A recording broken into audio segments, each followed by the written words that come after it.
Je vous remercie, chers journalistes de mon pays et même de l'étranger. Je vous remercie pour l'importance que vous accordez à cette procédure qui a coûté au Sénégal une vingtaine de morts. L'heure est grave.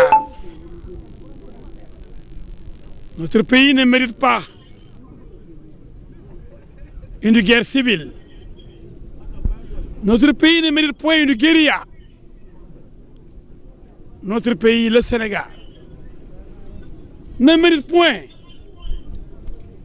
une division. Ne mérite point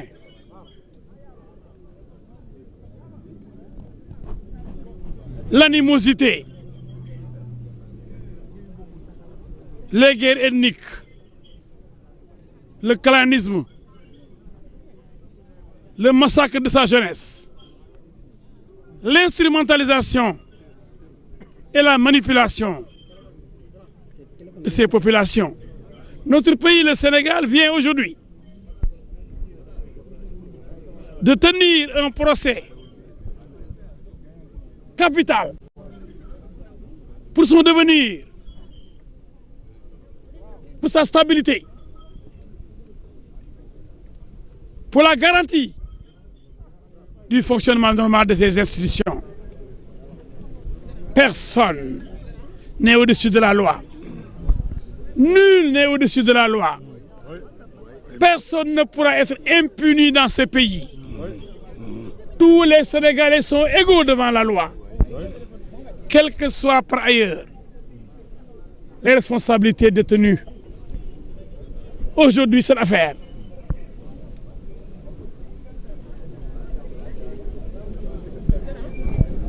concernait 2 voire 3 citoyens. D'un côté, Adji Sarr, Adji Raby Sarr, ma cliente. De l'autre, Ousmane Sonko et Ndeye Khady Ndiaye. On a voulu politiser cette affaire.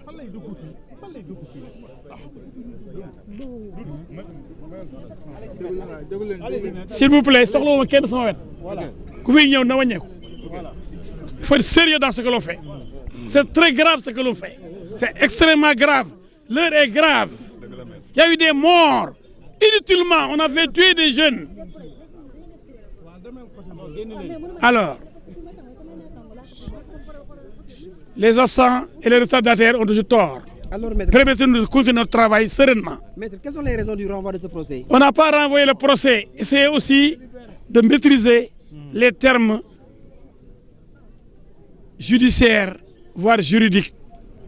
Il s'agit d'un délibéré et non d'un renvoi.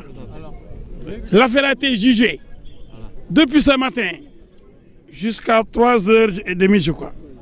3h du matin. Qui ose de parler de renvoi? Vous avez vu, pendant la matinée, vous avez vu des avocats plaider longuement pour obtenir le renvoi. Et ils ont échoué lamentablement. Parce que c'était en fait du dilatoire. Et c'est ce que lui-même qui disait, j'ai produit l'audio, qui était pressé d'aller au jugement, que l'instruction était terminée, que c'est une affaire de jour, pour que le jugement soit fait, qu'une décision soit rendue. Mais subitement, M. Sonko promet aux Sénégalais de ne plus répondre aux convocations de Dame Justice. De quoi a-t-il peur? Mais de la vérité.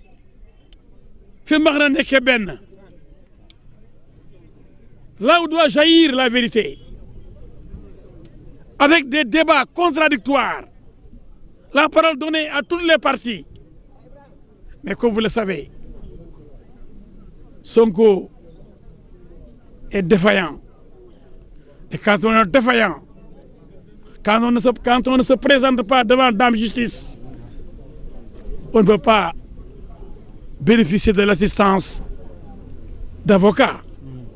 Les avocats ne peuvent pas prendre la parole. Quand un accusé ou un prévenu choisit délibérément de ne pas comparaître. C'est ce qui s'est passé. Mais malgré tout, l'audience s'est déroulée.